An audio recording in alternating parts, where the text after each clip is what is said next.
Assalamualaikum warahmatullahi wabarakatuh. Puji syukur marilah selalu kita panjatkan kehadirat Allah Subhanahu wa Ta'ala.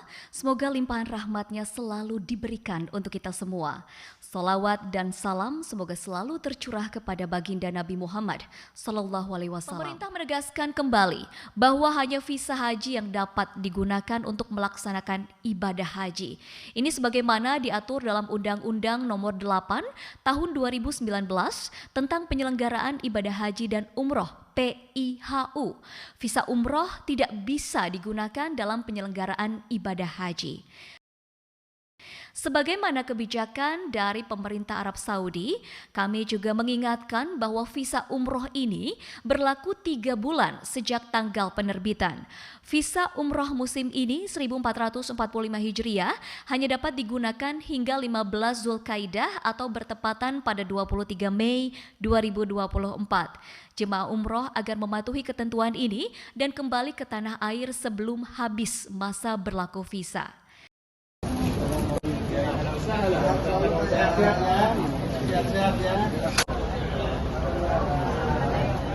Jemaah haji dan masyarakat Indonesia serta rekan-rekan media yang dirahmati Allah, operasional dari penyelenggaraan ibadah haji telah dimulai pada 12 Mei 2024, yaitu bertepatan dengan pelepasan kloter pertama jemaah haji Indonesia.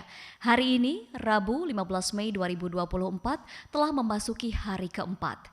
Kuota tahun ini adalah yang terbesar dalam sejarah perhajian Indonesia. Jumlahnya mencapai 241.000 jemaah, di mana kuota tersebut terdiri dari 213.320 jemaah haji reguler dan 27.680 jemaah haji khusus.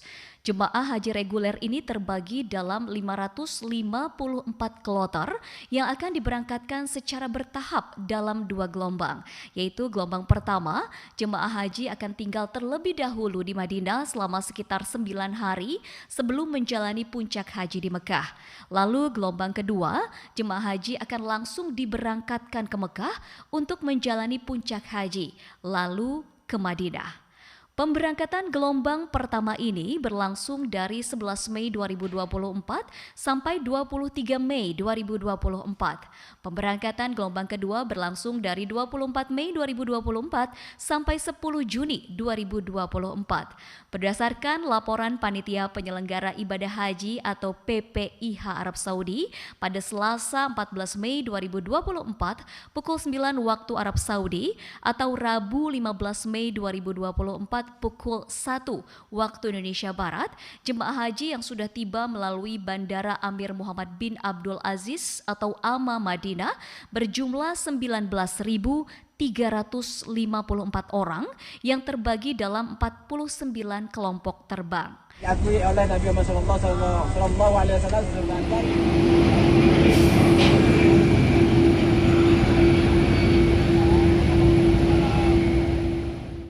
Dan hari ini, yaitu Rabu 15 Mei 2024, terdapat 18 kelompok terbang dengan jumlah jemaah haji 7.184 orang akan diterbangkan ke Madinah dengan rincian sebagai berikut.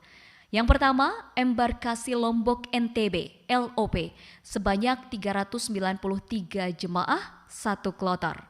Yang kedua, embarkasi Solo SOC sebanyak 1.080 jemaah 3 kloter, embarkasi Banjarmasin BDJ sebanyak 320 jemaah 1 kloter. Selanjutnya embarkasi Padang PDG sebanyak 393 jemaah 1 kloter, embarkasi Surabaya SUB sebanyak 371 jemaah 1 kloter, embarkasi Makassar UPG sebanyak 450 jemaah 1 kloter, embarkasi Medan KNO sebanyak 360 jemaah 1 kloter, embarkasi Palembang PLM sebanyak 450 jemaah 1 kloter, embarkasi Batam BTH sebanyak 450 jemaah 1 kloter.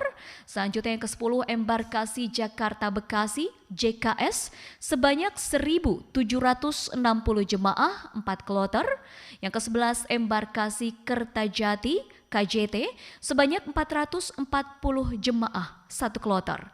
Yang ke-12, embarkasi Jakarta Pondok Gede JKG sebanyak 393 jemaah 1 kloter dan embarkasi Balikpapan BPN sebanyak 324 jemaah 1 kloter.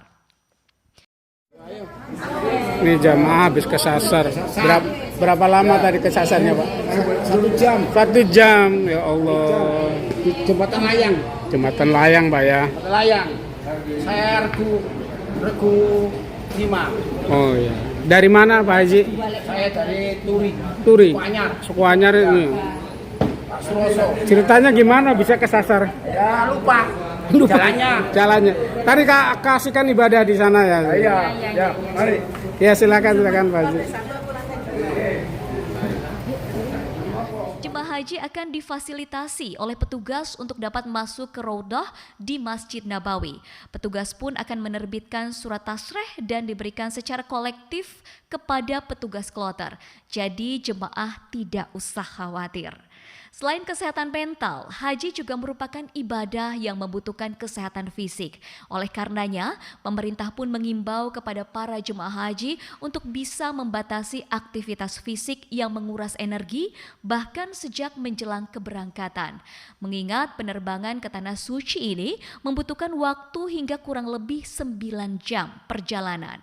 Bagi jemaah haji, khususnya jemaah lansia, jangan sungkan juga untuk meminta bantuan ya kepada petugas selama di asrama haji, dalam penerbangan maupun di Tanah Suci. Petugas Haji Indonesia siap siaga membantu dan melayani jemaah haji. Petugas Haji Indonesia memiliki ciri khusus yang dapat dilihat melalui pakaian dan juga atribut yang mudah dikenali. Jadi pastikan untuk meminta bantuan kepada petugas Haji Indonesia. Abaikan apabila ada tawaran bantuan dari orang yang tidak mengenakan ciri-ciri khusus petugas Haji Indonesia. Dalam pelaksanaan ibadah, jemaah haji diimbau pula untuk dapat mengatur ritme dan memperhatikan stamina fisik. Terutama bagi jemaah lansia, jangan memaksakan diri untuk melaksanakan ibadah sunnah. Jangan memaksakan diri jika kondisi fisik tidak memungkinkan untuk sholat berjamaah di Masjid Nabawi. Jemaah pun bisa menunaikan sholat jamaah di hotel untuk menghindari kelelahan. Dan untuk mendukung pengetahuan ibadah haji, Kementerian Agama menyediakan buku panduan manasik haji, buku panduan manasik haji bagi lansia, serta video manasik haji yang dapat dilihat di aplikasi Pusaka Super Apps Kementerian Agama. Aplikasi Pusaka Super Apps ini dapat diunduh di Play Store maupun App Store.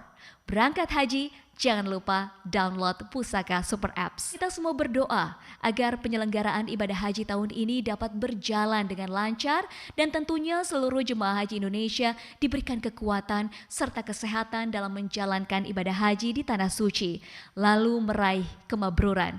Amin ya robbal alamin. Haji Indonesia, haji ramah lansia. Wassalamualaikum warahmatullahi wabarakatuh.